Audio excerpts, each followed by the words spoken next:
जय गुरु जी, शुक्राना गुरु जी। संगत जी, आज हम दिव्य आभा के पेज नंबर 143 पे हैं और ये जो सत्संग है वो गीतन संघेड़ा आंटी ने जालंधर से हमें शेयर किया है। तो उनकी तो जो हेडिंग है वही है सर्वोपरि गुरु जी। निसंदेह मैं कुछ चमत्कारिक और ईश्वरीय संस्मरणों का वर्णन करना चाहती हूँ। मैं उन कुछ भाग्यवानों में से एक हूँ जो प्रभु की उपस्थिति और कृपा पाकर धन्य और कृतज्ञ हुए हैं। इस प्रभु को हम गुरु जी के नाम से जानते हैं। गुरु जी, उनके बारे में क्या कहूँ, वह तो सर्वोपरि हैं, वह सर्वोच्च हैं, उन्हें प्रतिदिन स्मरण करना चाहिए। जन्म से मुझे गुरु जी का मार्गदर्शन प्राप्त हुआ है। सुख दुख में वो सदा मुझे और मेरे परिवार को आधार देते रहते हैं। उन्होंने हमें बिना बताए ही हमारे सारे कष्ट और कुकर्म, ज्ञात और अज्ञात दोनों से मुक्त किया है। आज आपके सम्मुख उस दयावान के साथ अपनी आप बीती बांटकर मुझे अत्यंत प्रसन्नता का अनुभव हो रहा है। मुझे अब तक वो दिन याद है जब मैंने अपने जीवन की सबसे अधिक पीड़ा का अनुभव किया था। मैं 15 साल की थी और हम जालंधर में रहते थे। स्नान करते हुए अचानक मुझे अपने पेट के निचले हिस्से में अत्यधिक दर्द हुआ। वेदना इतनी अधिक थी कि मैं खड़ी भी नहीं हो पा रही थी। मैं वहीं स्नान कक्ष में लेट गई और अपनी माँ को पुकार रही थी। स्वाभाविक रूप से सबको तुरंत गुरुजी की याद आई और उन दिनों वो पंचकुला में थे और वहीं पर संगत करते थे। हम उसी दिन पंचकुला के लिए चल पड़े। चंडीगढ़ पहुंचकर गुरुजी के पास जाने से पूर्व हमने पीजीआई और कुछ अन्य निजी केंद्रों में परीक्षण करवाना उचित समझा। परिणाम आने पर हम चकित रह गए। मेरे गर्भाशय में एक पुटक फूट गया था और उससे विषैला पदार्थ निकलकर शरीर में फैल रहा था। यदि उसे निकाला नहीं जाता तो वो प्राण घातक सिद्ध हो जाता। चिकित्सकों ने तुरंत शल्य क्रिया कराने को कहा और हमने मना कर दिया।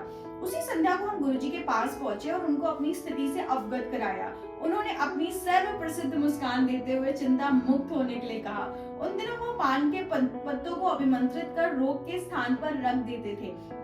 यह गुरुजी की शल्य क्रिया थी। मुझे लिटाकर उन्होंने वैसा ही किया और 10-15 मिनट विश्राम करने को कहा। उसके पश्चात उन्होंने मुझे अगले दिन पुनः परीक्षण करवाने के लिए कहा। उनमें विश्वास और आस्था बनाए रखते हुए मैंने वैसा ही किया। यद्यपि मुझे परिणामों का अनुमान था, चिकित्सकों के अवाक चेहरों को देखकर मुझे अपने ईश्वर गुरुजी पर पूर्ण विश्वास हो गया। परीक्षण में 20 घंटे पूर्व दिखे हुए पुटक या विषैले पदार्थ का कोई चिन्ह ही नहीं था। प्रसन्नता के साथ होने वाले अचंभे को हम रोक नहीं पा रहे थे। चिकित्सक भी गुरुजी के बारे में जानने के लिए उतने ही उत्सुक थे जितना हम उनको बताने के लिए। उसके उपरांत उन चिकित्सकों की आध्यात्मिक यात्रा शुरुआत हो गई। उस दिन शाम को मैं फिर उनके पास गई। जैसा सर्वविदित है, उनको कुछ भी बताने की आवश्यकता नहीं थी। उन्हें इसका ज्ञान पहले से ही था। उन्हें अपनी कृतज्ञता प्रकट करने के लिए हमारे पास शब्द ही नहीं थे, पर वह यह नहीं चाहते थे। उन्हें केवल हमारा प्रेम और निस्वार्थ आस्था चाहिए, जिसके साथ हम परम आनंद की कठिन यात्रा पर अग्रसर होते रहे। 1989 में जब मैं बहुत छोटी थी, मेरे दादी को हृदय का दौरा पड़ा था। वह सीएमसी लुधियाना के चिकित्सालय में प्रविष्ट थी। कई चिकित्सकों से सलाह करने के बाद वह उन सबका निर्णय एक ही था। उनकी स्थिति दिन प्रतिदिन बिगड़ती जा रही थी और कोई उपचार संभव ही नहीं था। उनकी नाड़ी 160 से 190 के बीच में रहती थी। उनके फेफड़ों में पानी भरा हुआ था और उनकी छाती फूल चुकी थी। वह अर्ध चेतन अवस्था में थी। गुरुजी उन दिनों जालंधर में सत्संग किया करते थे। चिकित्सकों की प्रतिकूल निर्णय सुनकर मेरे पिता ने मुक्तिदाता से बात करने का निर्णय लिया। जैसे हमारे पिता चिकित्सालय से बाहर जा रहे थे, गुरुजी ने प्रवेश किया। ऐसा लगा जैसे वह अचानक ही आ गए हों। उनके आते ही आश्वस्त हो गए कि अब सब ठीक हो जाएगा। दादी के पास जाकर उन्होंने उनकी नाड़ी को अपने हाथ में लिया। उन्होंने क्या किया इसका तो ज्ञान उन्हें ही है। उसकी गति घटकर 90 हो गई। वहीं पर गुरुजी ने कुछ देर तक पाठ किया और फिर वो चले गए। शनय शनय हमारे सामने दादी की चेतना लौट आई और वो सामान्य हो गई। 18 वर्ष पूर्व के उस दिन से दादी की नाड़ी अब तक 90 ही है। एक बार फिर चिकित्सक विश्वास नहीं कर पा रहे थे, यह जानकर कि गुरुजी सदा हमारे साथ हैं, और हम गदगद थे। गुरु कृपा से आज भी मेरी दादी स्वस्थ और प्रसन्नचित्त हैं। अपने अनुभवों का वर्णन कर मैं अत्यंत भाग्यशाली हूँ। हमारी जीवन यात्रा बहुत छोटी है और इसमें ही हम बड़े बड़े दुष्कर्म करने को तत्पर हो जाते हैं। प्रत्येक मनुष्य को अपने कर्मों के फल तो भुगतने ही पड़ेंगे। आध्यात्मिक यात्रा कभी भी प्रारंभ करी जा सकती है।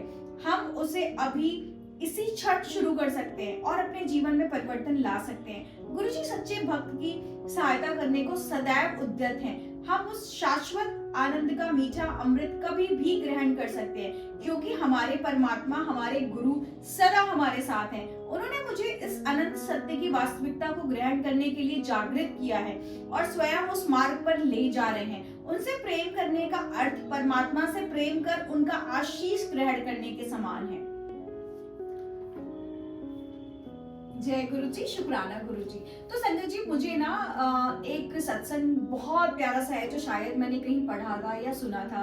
जैसे कि इसमें इस सत्संग में हमें ये सुनाई दिया ना कि गुरुजी ने कैसे कैसे आंटी का जो भी पेट में दर्द था वो उन्होंने पीतल के सॉरी जो भी आई थिंक कौन से पत्ते थे, सॉरी आई मिस्ड इट, पान के पत्तों से गुरुजी ट्रीटमेंट किया करते थे। तो संजय जी, एक मेरी बहुत ही अच्छी कोई फ्रेंड थी जो गुरुजी के बड़े मंदिर गई थी शायद फर्स्ट टाइम दर्शन करने के लिए। तो कुछ ऐसा हुआ था कि नहीं, नॉट बड़े मंदिर, वो सत्संग गए थे। तो सत्संग में जब भी हम कहीं पे जाते हैं तो गुरुजी के लंगर के साथ में हमें टिश्यू पेपर मिलते हैं। तो संजय जी वो कहीं पे सत्संग के लिए गई और उनको साथ में ना टिश्यू पेपर मिले, तो उन्होंने टिश्यू पेपर भी अपने साथ संभाल के रख दिया। फिर शायद 1-2 दिन बाद उनके पेट में ना बहुत तेज दर्द हुआ और संजय जी उनके दिमाग में बार बार एक थॉट आ रहे थे कि मुझे ना उस टिश्यू पेपर से कुछ टच करना है या सिकाई करना है। तो संगत जी उनके दिमाग में बार बार ये थॉट आ रहे थे। फिर उन्होंने अपने टिश्यू पेपर को वहां से निकाला जहाँ पे भी उन्होंने अपने पर्स में संभाल के रखा था, और उस टिश्यू पेपर से उन्होंने, जैसे गुरुजी पान के पत्तों से सिकाई किया करते थे, वैसे उन्होंने अपने पेट पे रखना शुरू किया।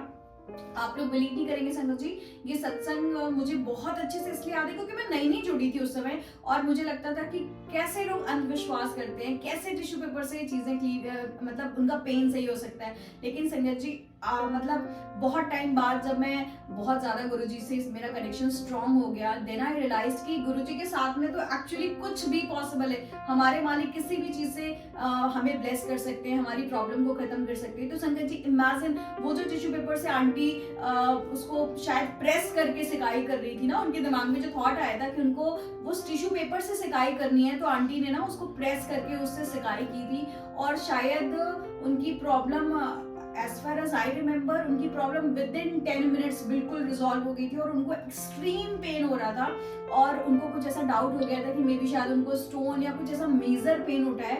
बट इमेजिन वो सिर्फ टिश्यू पेपर से ही गुरुजी ने उनके दिमाग में बार बार थॉट देकर के कि टिश्यू पेपर से करना है, टिश्यू पेपर से करना है, और उस टिश्यू पेपर ने चमत्कार किया और उस टिश्यू पेपर की सिकाई से आंटी बिल्कुल ठीक हो चुकी थी। तो संजय जी ये हमारे विश्वास के ऊपर होता है कि हम अपने मालिक के साथ कितना ज्यादा उनको समर्पण करके उनकी चीजों को कितना मान रहे हैं और कितना विश्वास कर रहे हैं। तो विश्वास एक बहुत बड़ी शक्ति है और गुरुजी तो मतलब एक ऐसा दरबार है हमारे गुरुजी का।